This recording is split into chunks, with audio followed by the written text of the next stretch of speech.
योगी राम सूरत कुमार, योगी राम सूरत कुमार, योगी राम सूरत कुमार, जय गुरुराय. இனிமையான காலை பொழுது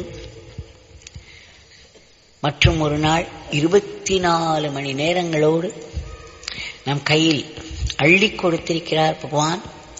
தினம் தினம் இதை செய்து வருகிறார். அதனால்தான் நமக்கு இதனுடைய மதிப்பு தெரிவதில்லையோ என்னமோ.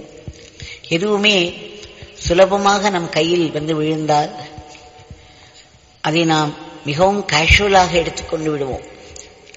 ஆனால் ஒவ்வொரு நாளும் ஒரு புதிய நாள், புதிய 24 மணி நேரங்கள் நம்முடைய வாழ்நாளில் ஒரு நாள். திருவள்ளுவர் சொல்கிறார், இதை ஒரு நாள் என்று எண்ணாதீர்கள், ஒரு வாழ் என்று எண்ணுங்கள். அந்த வாழ் என்ன செய்கிறது? உங்களுடைய ஆயுளில் இருந்து ஒரு நாளை எடுத்து விடுகிறது. ஆக இது நமக்கு ஒரு எச்சரிக்கை. இந்த கையில் கிடைக்கும் இந்த நாளை நாம் எப்படி செலவிட வேண்டும், எப்படி உன்னதமான உயர்ந்த சிந்தனைகளோடு செலவிட வேண்டும் என்று தெரிந்து கொண்டு அதன்படி செய்ய வேண்டும். நமக்கெல்லாம் நம்முடைய பகவான் அவருடைய திவ்யமங்கள நாமத்தை கொடுத்திருக்கிறார். எத்தனை ஜென்மங்களில் நாம் பண்ணிய புண்ணியமோ, இப்படி ஒரு மகாத்மா நம் கையில் கிடைத்திருக்கிறார். அவருடைய திவ்ய நாமம் நமக்கு கையில் கிடைத்திருக்கிறது. அந்த நாமத்தின் பலனை நாம் கண்கூடாக பல லீலைகளில் பார்த்து வருகிறோம். நம்முடைய அன்றாட வாழ்க்கை மட்டுமல்ல, ஆயுள் முழுவதும் நமக்கு துணையாக நின்று உதவி செய்து வழிகாட்டுதல் கொடுத்து பாதுகாப்பும் தந்து கொண்டிருக்கும் இந்த நாமத்தை இன்றைக்கு நாம் 1 மணி நேரம் அவருடைய சக்தி வாய்ந்த சன்னதியில் சங்கீர்த்தனமாக பாட முடிந்தது என்றால் இது சாதாரண கருணை அல்ல. பலர் தூரத்தில் உள்ள ஊர்களிலிருந்து வந்திருக்கிறீர்கள். உங்களுக்கு இது கிடைத்தது.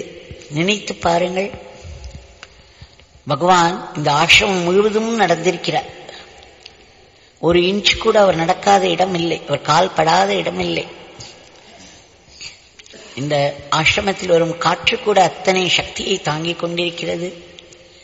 இங்கு இருக்கக்கூடிய செடிகளும் கொடிகளும் மரங்களும் பகவானுடைய சக்தியோடு வாழ்ந்து கொண்டிருக்கின்றன. இந்த திவ்யமங்கள நாமத்தை நமக்கு பாட கொடுத்ததற்கு, பாட கிடைத்ததற்கு மிக மிக நன்றியோடு அவருடைய கருணையை கொண்டாடி அதை நாம தாமரைகளாக அவருடைய திருவடி தாமரைகளில் சமர்ப்பித்து விட்டோம். பகவான் இந்த ஆசிரமத்தை ஆரம்பிக்கும் பொழுது 3 விஷயங்கள் சொன்னார். Beauty, divinity and durability. அதாவது இந்த ஆசிரமத்தில் அழகு இருக்க வேண்டும், தெய்வீகம் இருக்க வேண்டும். இந்த தெய்வீகம் தான் இதனுடைய அடிப்படையே. அது மட்டுமல்ல, நிரந்தரமாக இருக்க வேண்டும். டியூரபிலிட்டி, வெகு நாட்கள், வெகு வருடங்கள், வெகு காலத்திற்கு இது தொடர்ந்து தழைத்துக் கொண்டிருக்க வேண்டும். இந்த 3ம் இருக்க வேண்டும் என்று கூறினார். அதன்படிதான் இந்த ஆசிரமம் அமைந்திருக்கிறது. இது செஞ்சுரீஸ் அண்ட் செஞ்சுரீஸ் என்று சொன்னார். எத்தனையோ நூற்றாண்டு காலமாக இந்த ஆசிரமம் வாழ்ந்து கொண்டிருக்கும். நம்முடைய பகவானுடைய நாமத்தை பறைசாற்றிக் கொண்டிருக்கும். அவருடைய பெருமையை எல்லாம் பறைசாற்றிக் கொண்டிருக்கும். இந்த ஆசிரமத்தில் நாம் நுழையும் பொழுதே பகவானுடைய கண்களில் பட்டு விடுகிறோம். பகவான் சொல்லியிருக்கிறார், இந்த பிச்சைக்காரனின் கண்களிலிருந்து ஒருவர் கூட தப்ப முடியாது. ஆசிரமத்தில் நுழைபவர்கள் ஒவ்வொருவரையும் என் தந்தை பார்த்து கொண்டிருக்கிறார் என்று சொல்வார். ஆக ஆசிரமத்தில் நாம் நுழையும் பொழுதே அவர் நம் மேல் அவருடைய வேலையை ஆரம்பித்து விடுகிறார். இன்னும் சொல்வார், இந்த பிச்சைக்காரன் அழைக்காமல் நீங்கள் யாருமே ஆசிரமத்திற்குள் நுழைய முடியாது. ஆக அவர் அழைத்திருக்கிறார். அதனால்தான் நாம் நுழைந்து இங்கே உட்கார்ந்து கொண்டிருக்கிறோம். அவர் எதற்கு அழைப்பார்? அவருடைய ஆசைகளை தருவதற்குத்தானே. நம் எல்லோருக்கும் ஏதேதோ ஒரு விதமான கருணையை, அருளை கொடுப்பதற்காக அவர் அழைத்திருக்கிறார்.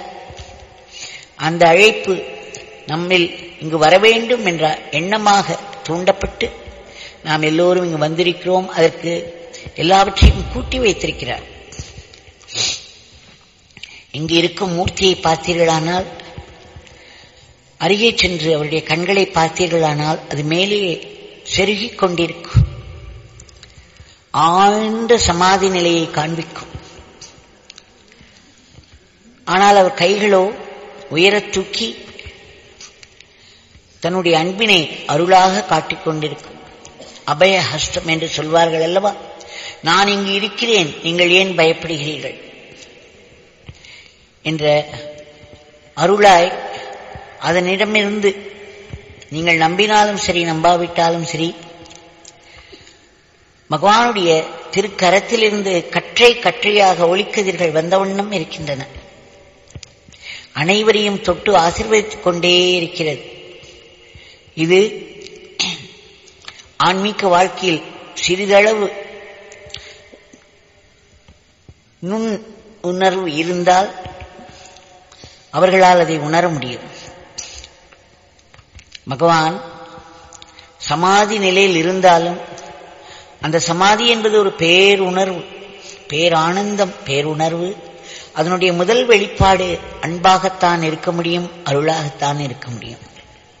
அதைத்தான் நாம் இங்கு பார்க்கிறோம். நமக்கு இந்த மலையை சுற்றுவதற்கு 14 கிலோமீட்டர், அதற்கு தேவையில்லை ஆசிரமத்தை சுற்றி வாருங்கள் போதும் என்று அதையும் நமக்கு எளிதாக கொடுத்திருக்கிறார். மகாத்மாக்கள் அவதாரம் எடுத்து வருவதற்கு காரணமே நமக்கு தவத்தை எளிமைப்படுத்துவதற்குத்தான். அது மட்டுமல்ல, இந்த ஆசிரமத்தில் எப்பொழுதும் நாமம் ஒலித்துக் கொண்டே இருக்க வேண்டும். அவருடைய சக்தி மிகு நாமம் தொடர்ந்து ஒலித்துக் கொண்டிருக்க வேண்டும் என்று கூறியிருக்கிறார். அதே போல் அன்னதானமும் நடந்து கொண்டே இருக்க வேண்டும் என்று. வருபவர்கள் யாரும் வெறுங்கையோடு திரும்ப மாட்டார்கள். அதனால் உணவு பிரசாதம் கிடைத்துக் கொண்டுதான் இருக்கிறது. காலை 5 மணியிலிருந்து இரவு 8 மணி வரை. அது தவிர காலை உணவு, மதிய உணவு வருபவர் அனைவருக்கும் உண்டு. இந்த அன்னதானம் மிக பெருமை வாய்ந்தது. நாம் எப்படி நாமதானம் செய்கிறோம் அல்லவா?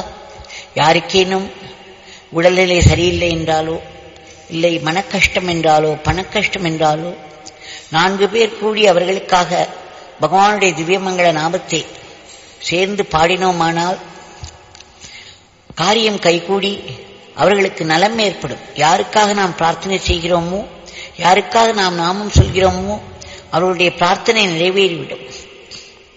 இதை நாமதானம் என்று சொல்லலாம். இந்த நாமதானம் செய்ய செய்ய நம்முடைய நாமத்தினுடைய பலனும் அதிகரித்துக் கொண்டே போகும். அதே போல் அன்னதானம் தொடர்ந்து நடைபெற்றுக் கொண்டிருக்க வேண்டும். அதனுடைய பெருமையை பறைசாற்றும் ஒரு கதையை இன்றைக்கு பார்ப்போம்.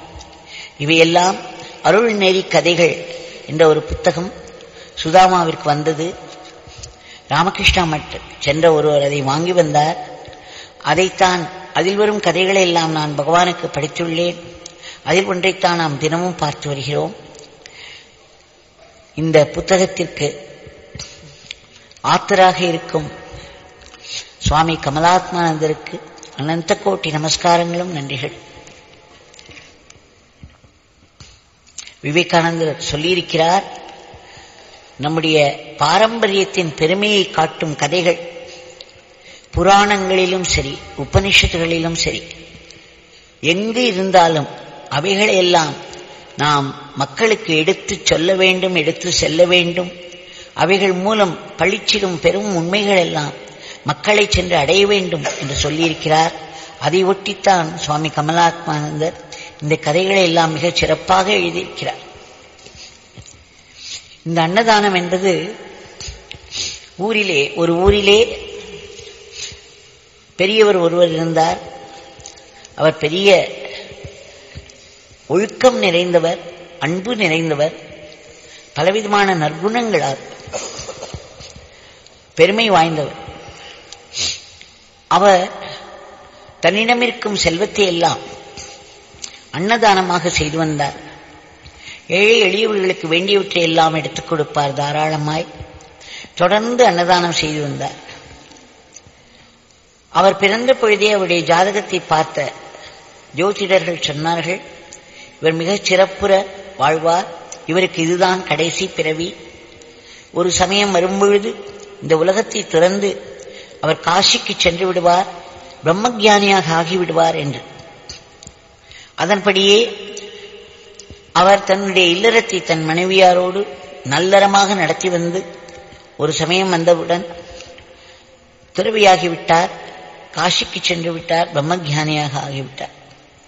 அவருடைய மனைவி இதை பற்றி ஏற்கனவே கேள்விப்பட்டிருந்ததனால், அவளுக்கும் அதில் ஈடுபாடு இருந்ததனால் கணவனை போக விட்டு விட்டார். அவர்களுக்கு ஒரு செல்வன் இருந்தான். அவனை குணசீலன் என்று பெயரிட்டு அழைத்தார்கள். அந்த சிறுவனையும் நல்ல ஒழுக்க நெறியில் வளர்த்து வந்தார்கள். தன்னுடைய கணவர் சென்ற பிறகு, துறவியாக சென்ற பிறகு, மனைவி தொடர்ந்து அன்னதானத்தை நடத்தி வந்தாள். கணவர் அது தெய்வத்துக்கு உகந்தது என்று நடத்தி வந்தார், சாஸ்திரங்கள் சொல்கிறது என்று நடத்தி வந்தார். மனைவியோ அது கணவருக்கு பிடித்த விஷயம், கணவருக்கு உகந்தது என்று அவருடைய பெயரில் நடத்தி வந்தாள். அதை தொடர்ந்து மிக சிறப்பாக செய்து வந்தாள். இப்படி இருக்கையில் அவர்களுடைய பையன் குணசீலன் பெரியவனாகிவிட்டான். அவனுக்கு ஒரு நாள் ஒரு சந்தேகம் வந்தது. தாயிடம் கேட்டான், அம்மா, இப்படி நாம் எல்லா பணத்தையும் அன்னதானத்திற்கே செலவிட்டுக் கொண்டிருந்தோமானால் நம்முடைய பணமெல்லாம் கரைந்து விடுமே, பிறகு நாம் என்ன செய்வோம்? இந்த அன்னதானம் செய்வதனால் பலன் என்ன என்று கேட்டான். தாய் சொன்னாள், எனக்கு அதெல்லாம் தெரியாதப்பா, உன்னுடைய தந்தை இதை எடுத்து நடத்தி வந்தார், அதன் பிறகு இதை நடத்தி வருவது என்னுடைய பொறுப்பு, நீ வேண்டுமானால் கண்டுபிடித்துக்கொள் என்று சொன்னாள். சாஸ்திரம் சொல்கிறது, செல்வம் இருப்பவர்கள் அந்த செல்வத்தை நன்கு செலவழித்தால் மட்டுமே அந்த செல்வம் அவர்களிடம் தங்கும். செல்வத்தை எல்லாம் பதுக்கி வைப்பவர்களுக்கு அடுத்த பிறவியில் மிகவும் துன்பங்களை அனுபவிக்க நேரிடும். அதை பார்ப்போம் இந்த கதையில்.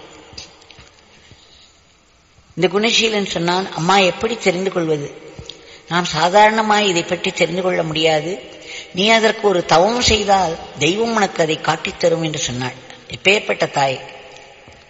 உடனே அவன் சொன்னான், அம்மா, நான் அந்த தவத்தை செய்வேன், என்னுடைய தந்தையார் பிரம்மஞானி, நானும் தவத்தை செய்வேன், அப்பொழுது அந்த தெய்வத்திடம் நான் இதை கேட்பேன், இதனுடைய பலன் என்ன என்று.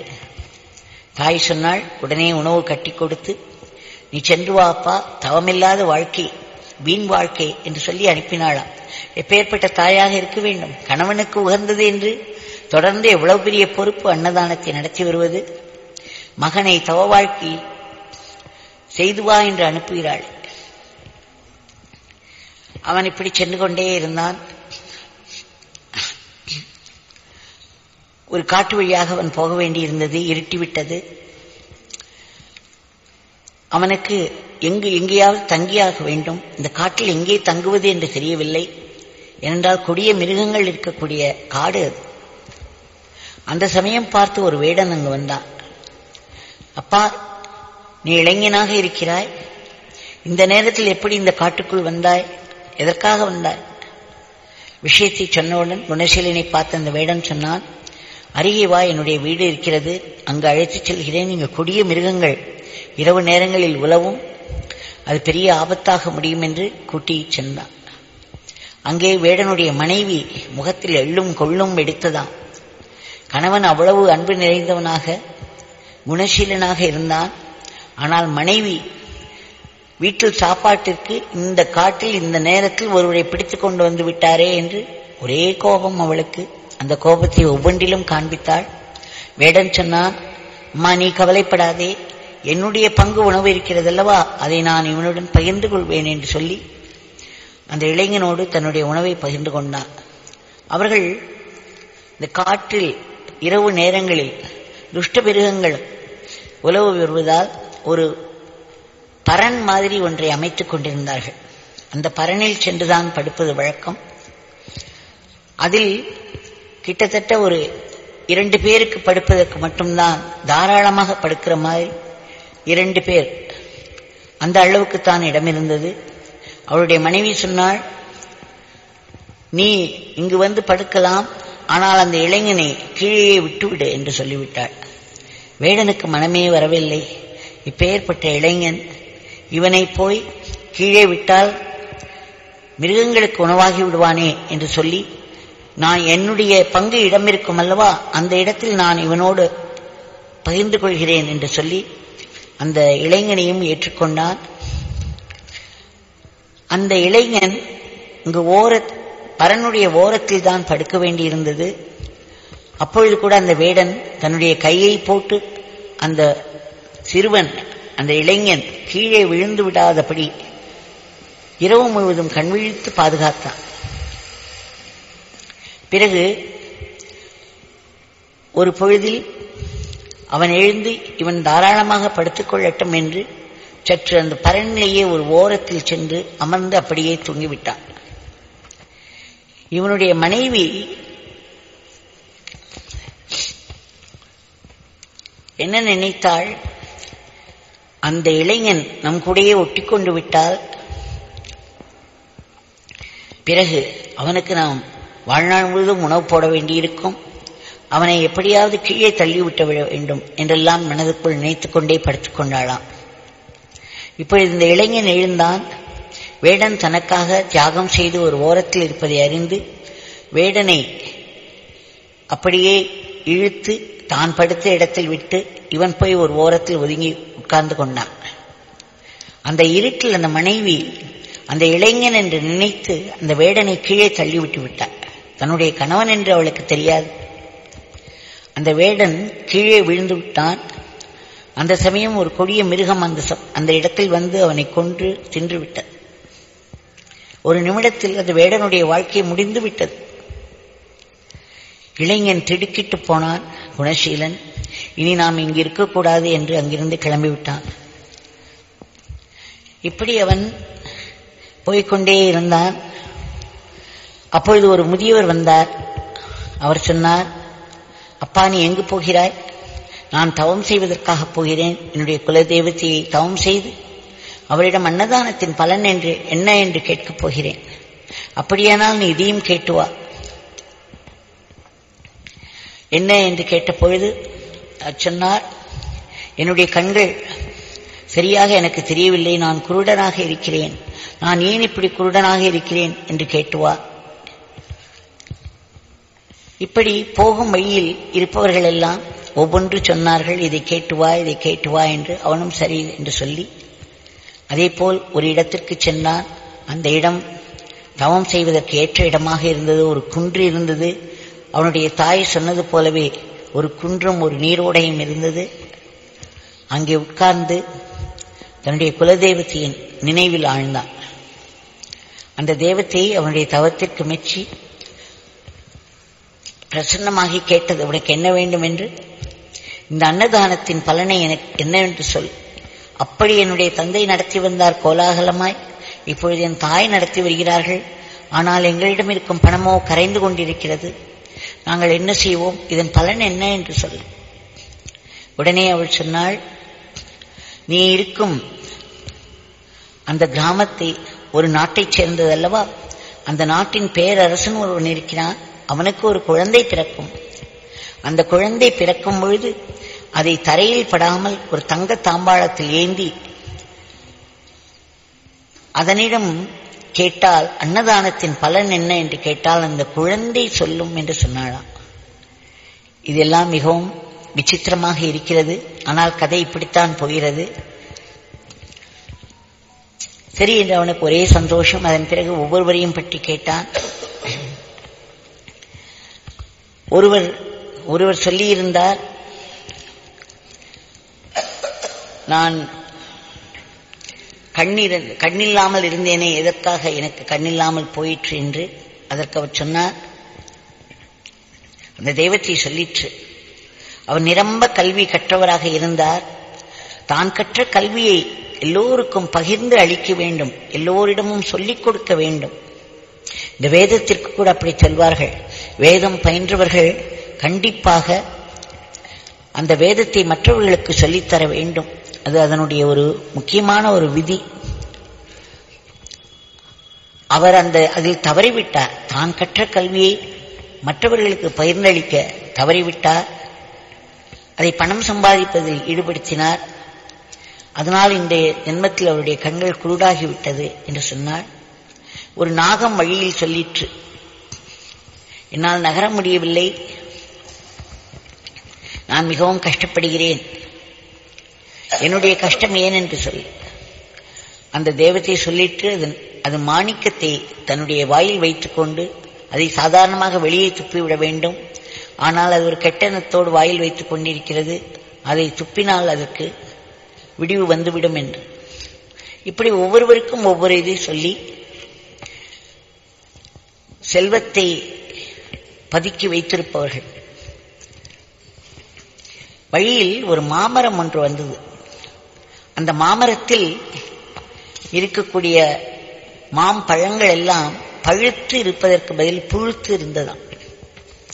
அந்த மாமரம் சொல்லிற்று, அப்பா, நீ ஒரு தேவதையை தவம் செய்து ஏதேதோ கேள்வியில் கேட்கப் போகிறாய், என்னுடைய துயரத்தையும் அதனிடம் சொல் என்று சொல்லியதாம். இந்த மாமரம், என்னிடம் நல்ல பழங்கள் பழுப்பதற்கு பதிலாக புழுத்து தொங்குகிறதே, எனக்கு ஏன் இந்த நிலைமை? அது அந்த தேவத்தை சொல்லிற்றான். அவரிடமிருந்த செல்வத்தை எல்லாம் பதுக்கி பதுக்கி வைத்தார். மிகவும் கஞ்சப்பிரபுவாக இருந்தார். அவரிடம் இருந்த அந்த தங்க கட்டிகளை எல்லாம் ஒரு இடத்தில் புதைத்து வைத்து யாருக்கும் தெரியாமல் காவல் காத்து வந்தார். அடுத்த பிறவில் அந்த எந்த இடத்தில் அவர் புதையல் வைத்து பதுக்கி வைத்திருந்தாரோ அந்த இடத்திலேயே ஒரு மாமரமாக இருந்து இன்றும் காத்து வருகிறார். அவர் அந்த மாதிரி ஏழைகளுக்கெல்லாம் உணவிட்டு கஷ்டப்படுபவர்களுக்கெல்லாம் அதை தானம் செய்யாமல் பதுக்கி வைத்ததனால் இன்றைக்கு அவருடைய பழங்கள் எல்லாம் பழுத்து இருப்பதற்கு பதில் புழுத்து இருக்கிறது என்று சொல்லிட்டார். பாருங்கள் எப்படியெல்லாம் நம்முடைய கர்மவினை நமக்கு பலனை தருகிறது என்று. ஆக இந்த எல்லா விடைகளையும் எடுத்துக்கொண்டு அவன் திரும்பி வரும் பொழுது ஒவ்வொருவரிடம் அந்தந்த விடையை சொல்லி, அப்படி சொல்லும் பொழுது இந்த மாமரம், நான் இப்படி மோசம் போனேனே அப்பா, இந்த இடத்தில் இந்த தங்கக்கட்டிகள் எல்லாம் இருக்கிறது என்றால் இதை நான் உனக்கே கொடுத்து விடுகிறேன், நீ எடுத்துக்கொள் என்று சொல்லவும் அந்த தங்கக்கட்டிகளை எல்லாம் வாங்கிக் கொண்டான்.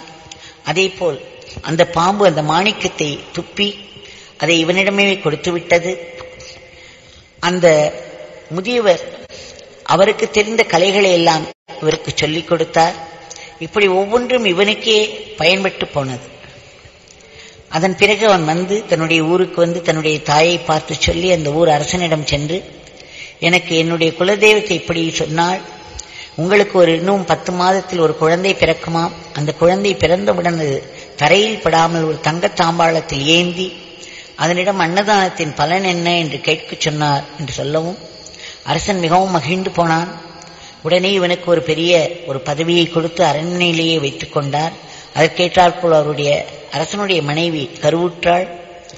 10 மாதம் சென்ற பிறகு அந்த குழந்தை பிறந்தது. அவர் சொல்லியபடியே ஒரு தங்கத் தாம்பாளத்தில் அந்த குழந்தையை ஏந்தி குணசீலன் சென்று கேட்டான் அந்த குழந்தையிடம், அன்னதானத்தின் பலன் என்ன என்று சொல்வார். அந்த குழந்தை அதிசயமாக பேசிற்று. அப்பொழுதுதான் பிறந்த குழந்தை அது சொல்லிற்று, உனக்கு ஞாபகம் இருக்கிறதா, நீ சில வருஷங்களுக்கு முன்பு காட்டு வழியாக சென்ற பொழுது ஒரு வேடன் வந்து தன்னுடைய பங்கு உணவை உன்னுடன் பகிர்ந்து கொண்டான். தான் படுக்க வேண்டிய இடத்தில் உன்னையும் வைத்துக் கொண்டு உனக்கு பாதுகாப்பு கொடுத்தானே, பிறகு அவன் உனக்கு பதில் கீழே விழுந்து இறந்து விட்டானே, அந்த வேடன் நான் என்றுதான். இப்பொழுது ஒரு பேரரசனுடைய மகனாக நான் பிறந்திருக்கிறேன். நான் உனக்கு செய்ததன் பலன் என்னை இப்படி ஒரு உயர்ந்த இடத்தில் குழந்தையாக பிறக்க வைத்து விட்டது. என்னை தங்கத் தாம்பாளத்தில் தாங்குகிறார்கள்.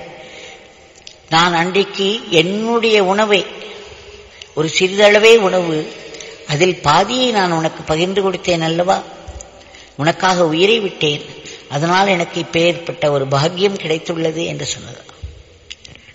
ஆக இந்த கதை விசித்திரமாக இருந்தாலும் இதனுடைய ஒரு பேருண்மை, அன்னதானம் செய்தோமானால், நம்மிடம் அன்னம் இல்லை என்றாலும் நமக்கு கிடைத்த உணவில் ஏதோ சிறிதளவை யாருக்காக கொடுத்து சாப்பிட்டோமானால் அதற்கு பெரிய பெரிய பலன்கள் உண்டு. அடுத்த பிறவியில் தான் அது கிடைக்கும் என்றாலும் இந்த பிறவி வீணாகாமல் நம்மால் முடிந்த ஒரு உதவியை இன்னொருவருக்கு செய்கிறோம் அல்லவா? இப்படி நாம் மற்றவர்களுக்கு செய்யும் ஒவ்வொரு உதவியையும் நம்முடைய பகவானுக்கு செய்வதாக அந்த பாவத்தில் செய்தோமானால் அது இன்னும் சிறப்பாக ஆகும். ஏனென்றால் அந்த உதவி பகவானை சென்று அடையும். நாமும் யாருக்கு உதவி செய்தோமோ அவரிடம் எந்த எதிர்பார்ப்பும் இல்லாமல் செய்ய வேண்டும். அப்பொழுதுதான் அதனுடைய பலன் இன்னும் சிறப்பாக இருக்கும். ஆக எல்லோரும் திரும்ப திரும்ப நான் சொல்லி வருகிறேன், 2-3 நாட்களாக பிச்சைக்காரர்கள் யாரேனும் பார்த்தீர்களானால், யாரேனும் பசிக்கிறது உணவில்லை என்று சொன்னார்களானால், உங்களிடம் இருக்கக்கூடிய உணவில் சிறிதளவாவது அவருக்கு கொடுங்கள். உங்களிடம் கையில் என்ன இருக்கிறதோ அந்த காசை போடுங்கள். இப்படி கல்வி இருந்தாலும் அந்த கல்வியை முடிந்த அளவுக்கு மற்றவர்களுக்கு சொல்லிக் கொடுங்கள். ஒவ்வொன்றும் அதற்குரிய பலனை கொடுத்தே ஆகும். அது நமக்குத்தான் நன்மையாக முடியும். இன்றைய பிரார்த்தனையை பகவானிடம் செலுத்திக் கொள்வோம். தங்களிடம் மீண்டும் மீண்டும் வேண்டிக் கொள்கிறோம். பகவான், இன்றைய உலகத்தில் வன்முறை தலை தூக்கி இருக்கிறது. மக்களிடம் பகைமை பாராட்டுதல் வளர்ந்து கொண்டே போகிறது. ஏற்கனவே போர் நடந்து கொண்டிருக்கிறது. அது தவிர திடும் என்று ஆட்கொல்லி நோய்கள் நம்மை தாக்குகின்றன. இயற்கையின் சீற்றங்கள், பூமி நடுக்கம் உண்டாகிறது. காடுகள் திடும் என்று தீப்பிடித்து எரிகின்றன. ஆங்காங்கே நிலங்கள் பூமியில் புதைய ஆரம்பிக்கின்றன. அது தவிர பிளாஷ் பிளட் என்று சொல்வார்கள். திடும் என்று வெள்ளம், பெரும் மழை கொட்டி அதனால் ஒரு அவலநிலை, இப்படி பல அவலங்கள் நம்மை தாக்கிக் கொண்டே இருக்கிறது. தாங்கள் இந்த பிரபஞ்சத்தின் நாயகன் பெரும் கருணையோடு தாங்கள் மீண்டும் இந்த உலகத்தில் அமைதியையும் சமாதானத்தையும் ஒற்றுமையையும் ஒழுக்கத்தையும் நிலைநாட்ட வேண்டும். இந்த வியாதிகளை எல்லாம் கட்டுக்குள் வைக்க வேண்டும். இயற்கையின் சீற்றத்தையும் கட்டுக்குள் வைக்க வேண்டும். இன்றைய உலகத்தில் காரணமாக இருக்கும் எதிர்மறை எண்ணங்களை எல்லாம் மக்கள் மனதில் அசுரர்களை அழிப்பது போல் அழித்துவிட வேண்டும். உலகத்தில் ஆங்காங்கே பல நாட்டைச் சேர்ந்தவர்கள், பல மொழியை பேசுபவர்கள், பல மதத்தை சார்ந்தவர்கள் என்றாலும் அவரவர்கள் கர்ம வினைப்படி ஏதேதோ துன்பத்தில் சிக்கி தவித்துக் கொண்டிருக்கிறார்கள். அவர்கள் கர்மவினை அவர்கள் துன்பப்பட்டு போகட்டும் என்று நாம் விடக்கூடாது. அப்பொழுது நாம் ஓடிச் சென்று நம்மால் உதவியை செய்தோமானால் அது நமக்கு பெரும் பலன் கிட்டும். அவர்களுடைய கர்ம வினைகள் நம்மை தாக்காது.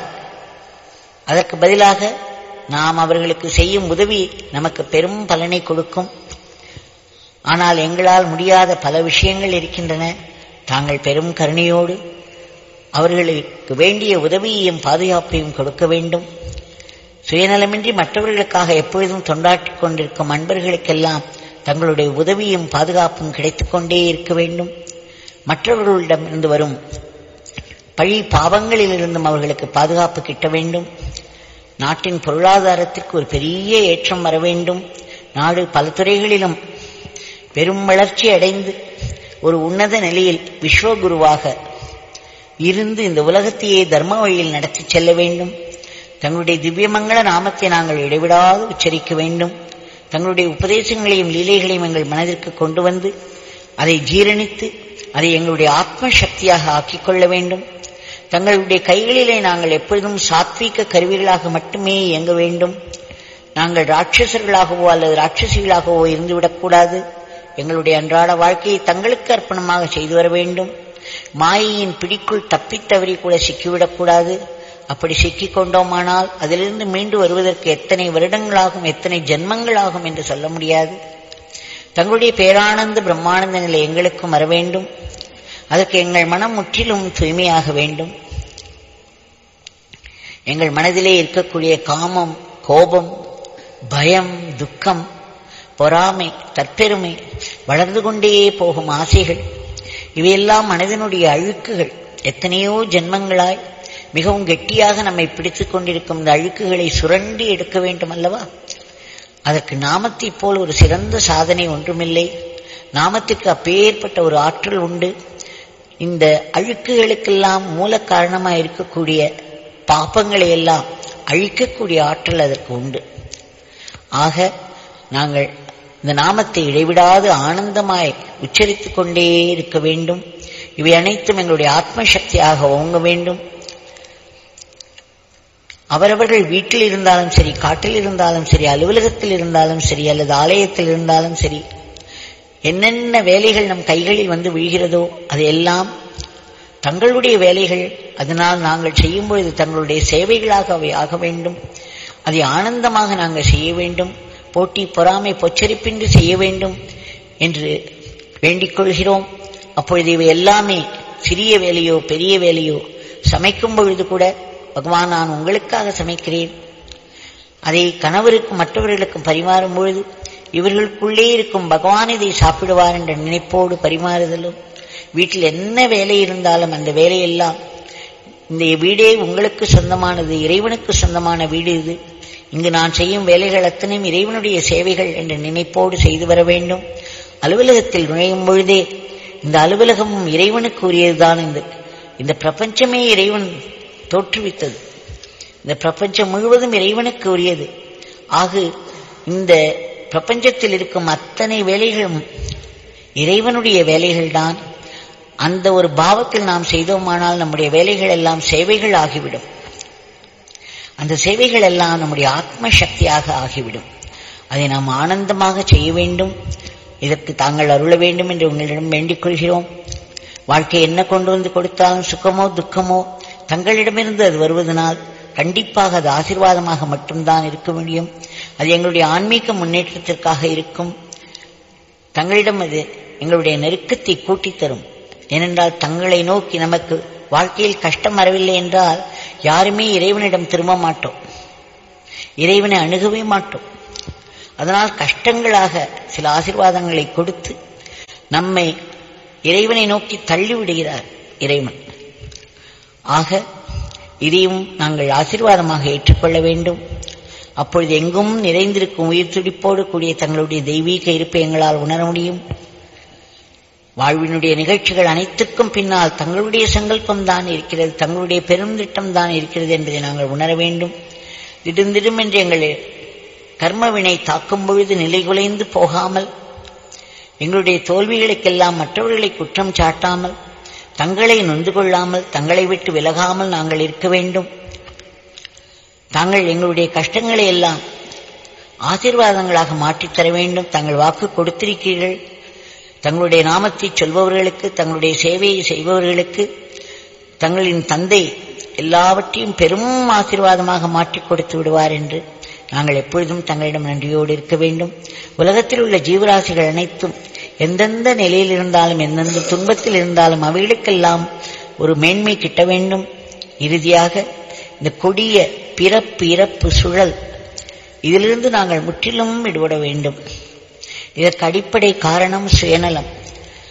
சுயநலம் மட்டுமில்லை, ஆணவம். இந்த ஆணவம் தான் நான் எனது என்று இரண்டாக பிரிந்து சதா நம்முடைய வாழ்க்கையை நடத்தி கொண்டிருக்கிறது, நம்மை அலைக்கழித்துக் கொண்டிருக்கிறது. இதற்கு பெயர் அகம்பாவம். அதாவது நான் இந்த உடம்பு, எனக்கு எதுவும் வேண்டும், எனக்கு கிடைக்காவிட்டால் என்னை சார்ந்தவர்களுக்கு அந்த பொருள் வேண்டும் என்று நினைக்கிறோம் அல்லவா?